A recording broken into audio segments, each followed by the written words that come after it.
امروز اولین گروهی دعوت شدگان به صف قواهای مسلح جمهوری تاجیکستان سفربر شدند. در ورزشگاه 20 سالگی استقلالیت تاجیکستان شهر خوجند مسئولان مقامات‌های حفظ حقوق پدران و مادران و دوستان و نزدیکان دعوت شدگان اینچنین جوانان فعال برای گسیل جوان پسران جمع آمده در چاره‌بینی با شکوه که به مناسبت گسیل نواسکران دایر گردید اشتراک نمودند. در مراسم اولین گسیل از شهر و ناحیه‌های ولایت سوق زیاده از 1000 نفر جوانان به صف قواهای مسلح کشور سفربر شدند.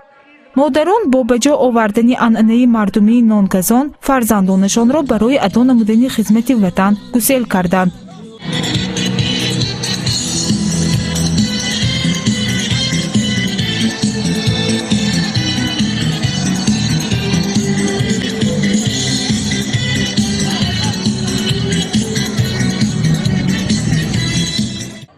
مراسم گسیل جوانان با پیشکش نمودنی برنامه کلان فرهنگی ادامه کرد. همچنین در این چاره‌بینی پرشکوه کودکانی شعر و سرودها را که دایر به وطن ایجاد شده بود زمزمه نموده جوانان را گسیل کردند.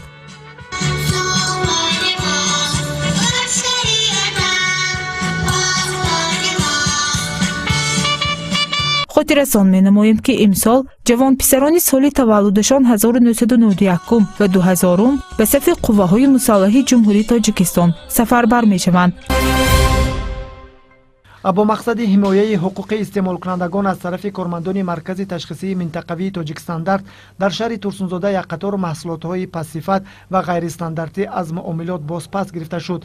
محصولات‌های پس‌صفت جمع‌آوری شده از قبیل کلچقند، شیرینی، رولت، کرامل، حسیب‌های گوناگون، نوشاکی‌های غیر اسپرتی، روغن رستنی، کارتوشک بریان، شربت میوه، صابون، بازیچه‌های گوناگون استحصال چین که به سلامتی آدم ضرر دارد جمع‌آوری شده. نسبت فروشندگان و صاحبکاران پای‌نوشت‌ها ترتیب داده شده جریمه بندی کرده شدند. در سه ماهه یکم سال 2018 از طرف نمایندگان مرکز تشخیصی منطقوی تاجیک استاندارد 112 مراتب سنجش گذرانده شده 89 حالت حقوق ویرانکنی آشکار کرده شد. به مسئولیت بعضی فروشندگان و صاحبکاران در سمت فروش محصولات‌های بی‌صفت باعث سر زدن بیماری‌های سرایتی خواهد شد. از این خاطر باید هر یک میزبان هنگام خرید این یا آن محصولات صحنه برآورش محصولات را از نظر گذرانند و سرتیفیکات مال و محصولات را از فروشنده طلب نمایند.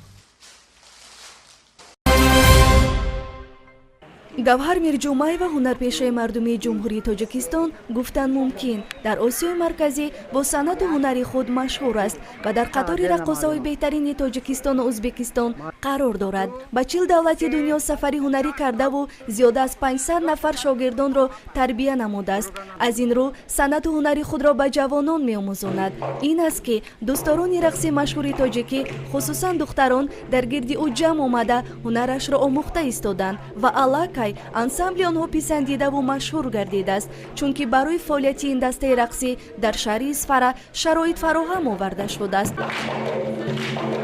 رقص هم یک نماد هنری مردمی است و در سال رشد سیاحی و هنرهای مردمی تکمیل بخشیدن صنعت رقص از جمله فعالیت انسامبل گوهر میرجومایو را دلیل رفشن آن است که هنرهای مردمی در وطن ما رشد کرده ایستادند و از تماشای آن سیاحان خارجی و داخلی حلاوت میبرند.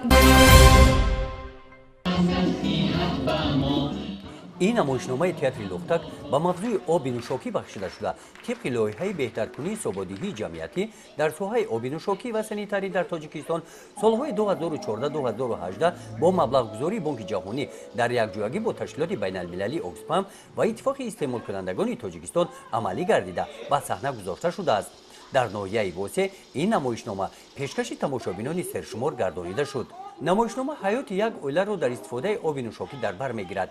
صرفه‌کارانه استفاده نمودن آب نوشاکی، سری وقت پرداخت نمودن حق استفاده آب نوشاکی، استفاده نبردن از آبهای افلاس، پاکیزه نگاه داشتن آب، سهم اعضایان اویله در حل مشکلات آب نوشاکی در دهه توسط اشتراک در شورای مشورتی و جمعیتی، حقوق و عهده‌داری‌های استعمال کنندگان آب، مناسبت بین استعمال کنندگان آب و تشکیلات‌های خدمترسان که شفافیت فعالیت آنها را تأمین نموده می‌تواند اعتقاد باوری را بین آنها تأمین نماید. موضوع‌های اساسی نمایشنامه می‌باشند. نمایشنامه را نورسان با توجه بلند تماشا کردند. در این روزی نمایشنامه در ناحیه فرخار نمایش داده شده. تماشابینان آن را با ذوق بلند تماشا کردند. طبق لایحه انعکاس موضوع تامین آب نوشاکی طریق نمایش صحنه‌های جالب من بعد ادامه می‌یابند.